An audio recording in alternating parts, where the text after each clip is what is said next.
Today I'm taking you guys along with me to Broken Bow, Oklahoma. We're gonna be taking a look at a bunch of cabins, but not just cabins, $1 million cabins.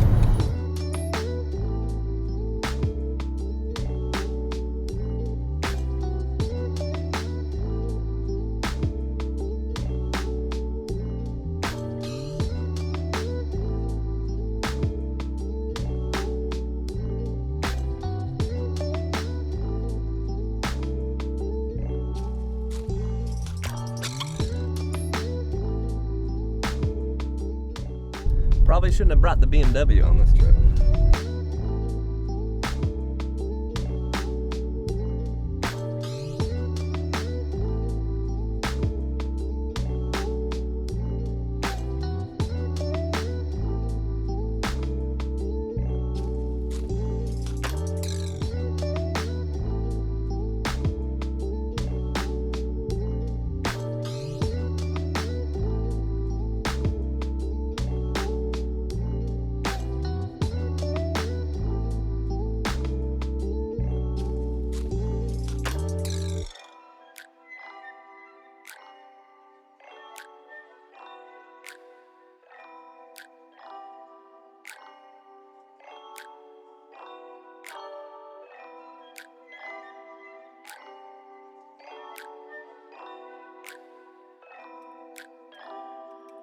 This looks a lot like the one that overlooked into the forest, basically, forever. Yeah, that's Indigo Sky. Mm-hmm. Yeah, we did Indigo Sky. First one was the Through the Looking Glass. Mm-hmm. So this is some of the same. We had the same front on it, but we Okay. changed up the size. Okay.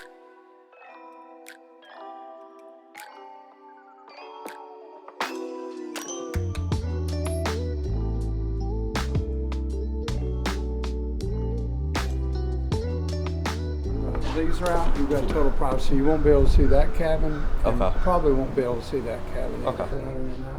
Okay. Bunk beds over in the corner. They're going to be bent over this way with a little bar over here. Dedicated bathroom for the people sleeping in the bunk room. Okay. Nice gaming area right here, and bedrooms on both sides. So I personally, I'm in bed by 9 and up at 3:15 kind of thing, so I can kick everyone out of the main house and say, hey, everyone over here, Yeah, hang out, Yeah. do whatever. See, that's what I like about it. My kids over there are by themselves. Mhm. They're worried they're going to go through the woods or something. Mhm.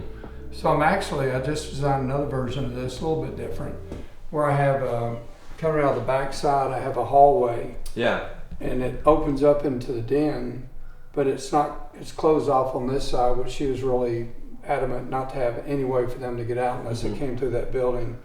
But it's wide enough where I'm putting a shuffleboard table with windows Okay. looking over the lot. So Cool. you have extra gaming, not just a wasted hallway. Mhm.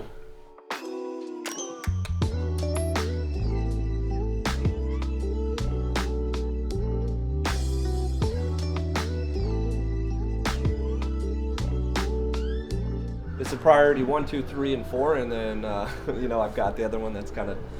So this is top priority by far. This is where I want to put the majority of the 1031 exchange money.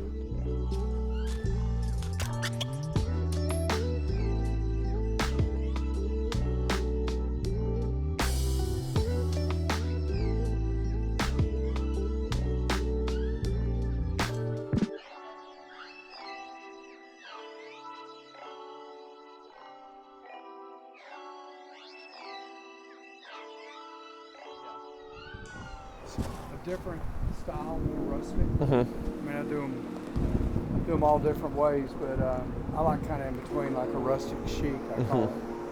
It's got an upper deck, which I like doing upper decks when you can.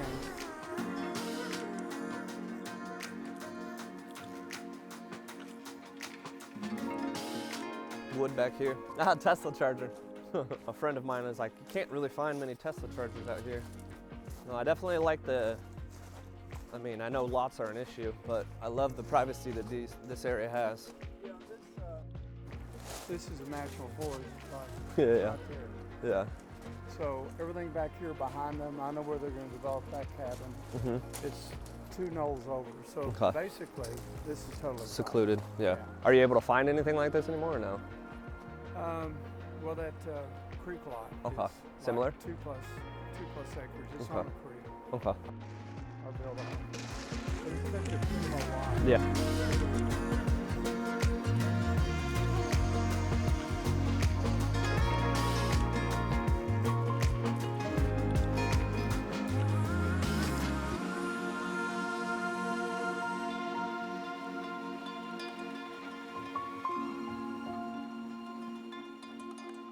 So unintentionally, I brought my business vehicle because this is technically a business expense, but we're gonna have to drop the Beamer off here and jump in his Jeep. Now the good thing is I do own a Jeep, so any other time I ever come up here, we're bringing the Jeep.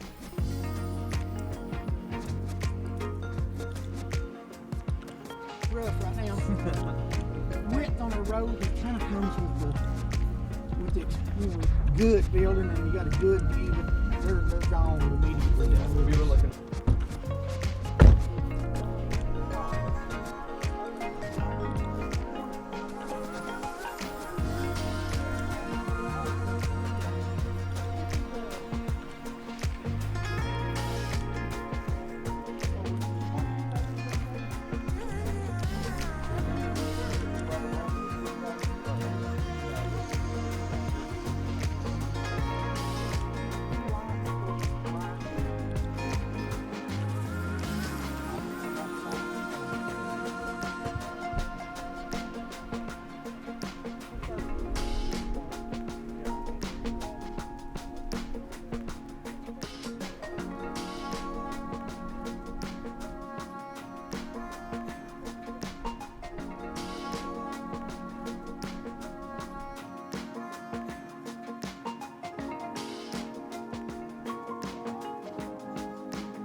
I think that's your best line.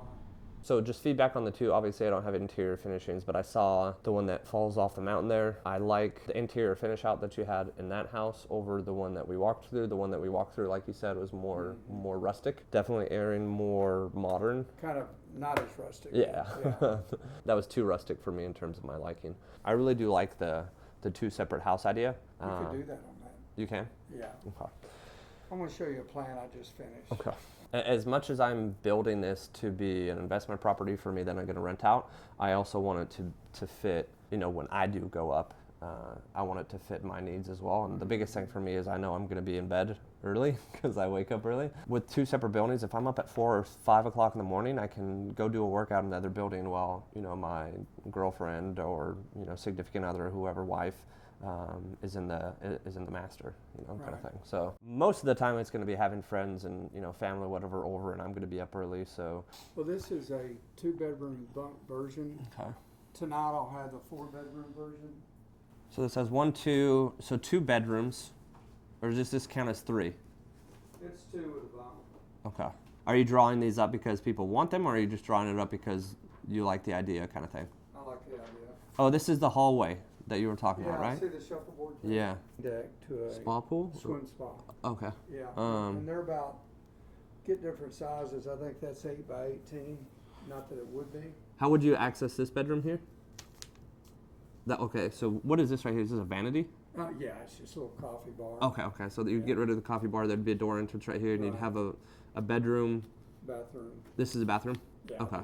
And then this would be, so you'd lose this bed here, right? Or you lose both these beds, or? No, I'm going to widen this out. Okay.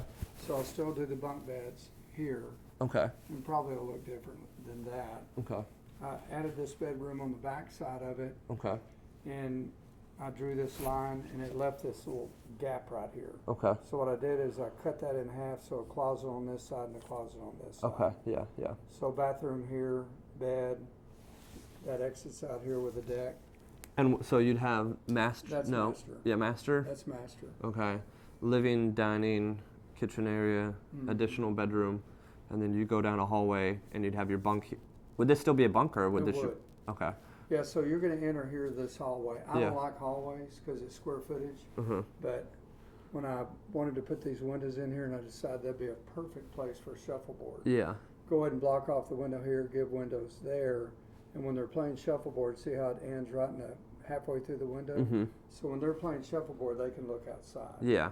Okay. And the build's going to take time. And I also know that there's potential in terms of amount required down because of built-in equity when you build. But the thing is with building too, I'm gonna have the down payment done initially. If I decide to make things a little bit nicer over the course of the build job, it's not like it's built tomorrow and I've got to put the money down today. I've got, the income that I'm going to generate over the course of, the next 8 to 12 months, however long it takes to build to accommodate, additional upgrades if I so desire. So I would say there's a little bit of wiggle room in terms of all-in cost. I would want to stay under $1 million, but I'd probably go to probably give my cushion of 100,000, basically up to 1.1. Thank you. It's good to meet you. Hey, you too. Appreciate it. I'm excited. Well, guys, it looks like I'm going to be building a cabin up in Broken Bow, Oklahoma. It's going to cost me over $1 million. So we spent most of the day up in Broken Bow. We're going to go home, finish up filming this video. We're actually going to be making about 2 or 3 videos initially on this topic here. First things first, I'm absolutely in love with the personal builder that I've chosen to work with. It's Sooner Cabins up in Broken Bow, Oklahoma. The fact that he is building cabins up there that have a good modern touch but are still a good cabin feel, and one of the biggest things for me, because this is my first investment that I'm going to be technically using partially for my pleasure as well as also short-term renting, such as Airbnb or VRBO, but I personally want to build it for my liking as well as potentially, the large rental pool of people that are going to be renting it short term. So the biggest thing, and what I think is the coolest that he's doing, is he's actually building cabins with multiple buildings. Now, traditionally speaking, if you're looking at residential properties, let's just use a duplex for example, okay? If you have a duplex, it's 2 different units that are attached by the same wall. And that's the reason why it's able to appraise and be called a duplex, is because it shares a conjoining wall. Well, a lot of people, what they'll do is they'll build a house and then they'll run out of space, so they'll build an ADU in the back, an accessory dwelling unit. That ADU is not going to be considered the same square feet as the house, meaning it's not going to appraise. If the main house is appraising for $200 a square foot, that ADU in the back is not going to appraise. It's going to be given a very minimal amount of value. However, that's not how it works up in Broken Bow. He's actually built multiple cabins that have basically 2 different buildings, but he's also learned that there are some ups and downs in terms of having 2 different buildings. So basically what we're going to be doing, and he's actually working on one plan right now that I was able to see, and honestly I'm going to be taking a majority of that plan and apply it to my build, but it's going to be 2 separate buildings that are combined with a hallway that we're actually going to have a shuffleboard in, so it's not wasted space or wasted square feet. So there will be a true backyard instead of a little bit of an inlet where the 2 buildings have separation from it. So I'm gonna actually throw up the picture here real quick. As you can see, there's 2 separate living and large areas. On the right-hand side, you can see the master bedroom, living, dining, and kitchen area, as well as a separate second master with a hallway that basically takes you to the bunk room. That bunk room is attached with 2 separate bedrooms that then go out to the entire patio out back. So what I really like about this is the entire backyard is going to be private. There's, again, not that inlet that you can see technically people in your backyard if you're driving by, because they're not connected. It also hits the issue that he says he's ran into in terms of people renting the house and then getting to the house itself. And let's say it's multiple families. You've got one family in the master and then another family in the second master, and they're not comfortable at all having their kids in a separate building just for privacy and safety reasons. So this case, it closes off the backyard and it makes the families that are potentially going to be renting this feel a lot more comfortable too. But honestly, the biggest thing for me, whether or not I'm going up for the weekend with my significant other or just a small group of friends, the fact that I can sleep in the master and tell them, hey, at 8:30 or 9 o'clock at night, because I'm an early bird, go over to the bunk room or go over to the other side of the house, technically the second house. I'm not even going to be able to hear them because it's going to be sectioned off. Rather than them being right outside in the living room or kitchen area, I can basically sequester them over to the other side of the house, or vice versa. I can go to that side of the house and sleep, and they can stay in the main living area. Also, the cool thing here too is I'm an early riser, so I'm likely going to be up before anyone else in the house. So if it's a small group of people and we aren't using the whole house, I can easily go to one side of the house or the other side of the house and get a workout in, or just get some technical real estate work done and not have to wake up a bunch of people in common areas or bedrooms that are right outside a living space. So we've got about a 3.5 hour drive back and we'll finish up this video, but I can tell you in the next 48 hours, technically when this video is live on YouTube, I'm gonna have a lot up in Broken Bow under contract and a deposit down for a new build opportunity to build a brand new cabin. Well guys, it's been a couple days since that Broken Bow trip. It's official. My option period has ended on my duplex, which, to give you clarity or understanding, in the state of Texas, you have an option period where you negotiate repairs, and I've got a great video coming up for you there. Unfortunately, I'm not getting as much as I had hoped on my duplex because I gave away a lot of money within the option period. That's a video coming soon, guys. But at the end of the day, last night I have officially signed on for a lot to build an absolutely incredible cabin up in Broken Bow, Oklahoma. Now this is gonna be a series just like building my own home in 2020 was. I made a ton of vlogs and a ton of updating, as well as asking you guys just for advice as far as finish out and whatnot. This is going to be incredible though. We're talking a cabin that's gonna be over $1 million that I'm able to purchase because of a property that I purchased back in 2017. You know it, for $0 out of pocket with my VA loan. Now this is something that's going to obviously take time. The actual community that I'm building in, I think maybe 2 lots have actually even broken ground as far as the cabin itself. But I'm gonna have a good conversation with the builder today. Again, we met and discussed all the opportunities while we were out in Oklahoma, but we needed to wait for that option period to expire because that's basically the no return for the buyer on my investment property. Now I can move forward with getting the lot under contract, and I can move forward with the builder as far as plans. And let me tell you, just sitting down with him for a little bit, I am beyond thrilled to get this going. Now, as far as this video, I'm going to be documenting the entire process throughout this year, but I'm gonna be coming out with a couple new videos here shortly, just breaking down the rough numbers with, you know, about 10 months, or I guess 8 to 10 months of build time.